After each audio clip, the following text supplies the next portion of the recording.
विद्यार्थीच असतो. शाळेत जाऊन पैकीच्या पैकी गुण मिळवणारा मुलगा आदर्श विद्यार्थी असेलच असे नाही.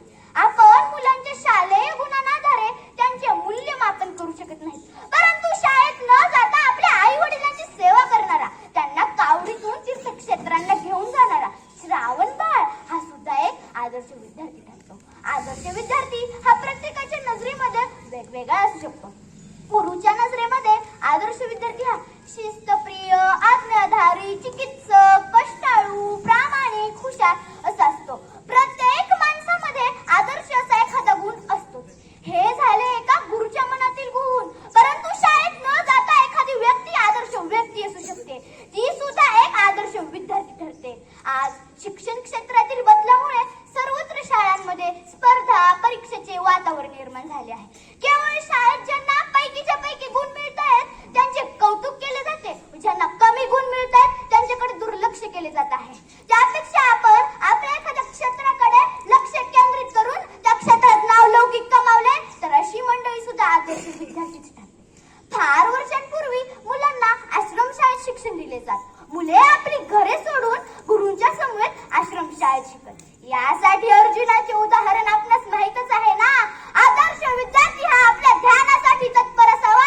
आदर्श विद्यार्थी हा आपल्या ध्यानासाठी तत्पर असावा.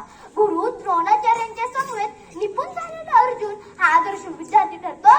परंतु गुरूंनी शिक्षणासाठी नाकारलेला एकलव्य जेव्हा त्यांचा मातीचा पुतळा तयार करून सर्वश्रेष्ठ धनुर्धारी बनतो, त्यावेळेस एकलव्य सुद्धा आदर्श शिष्य, एक आदर्श विद्यार्थी ठरतो. म्हणूनच म्हणतात विद्याधन सर्वधन प्रधानम, विद्याधन सर्वधन प्रधानम.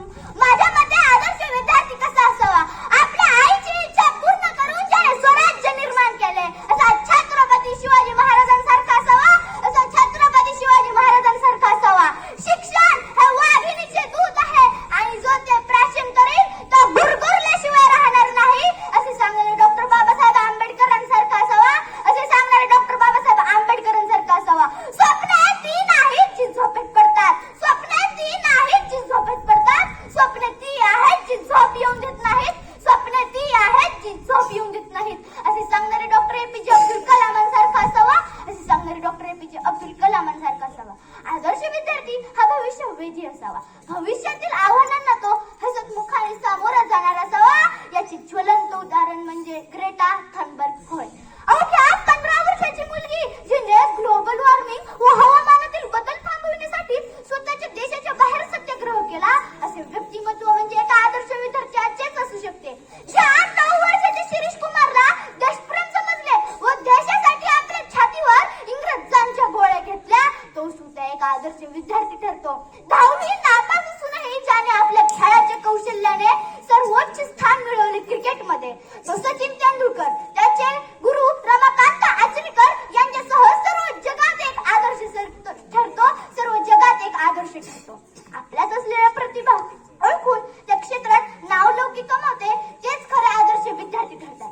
आजकाल अपयशाने खचून मुले टोकाचा निर्णय घेतात व आपले जीवन संपवून टाकतात. अशांचा आदर इतरांनी काय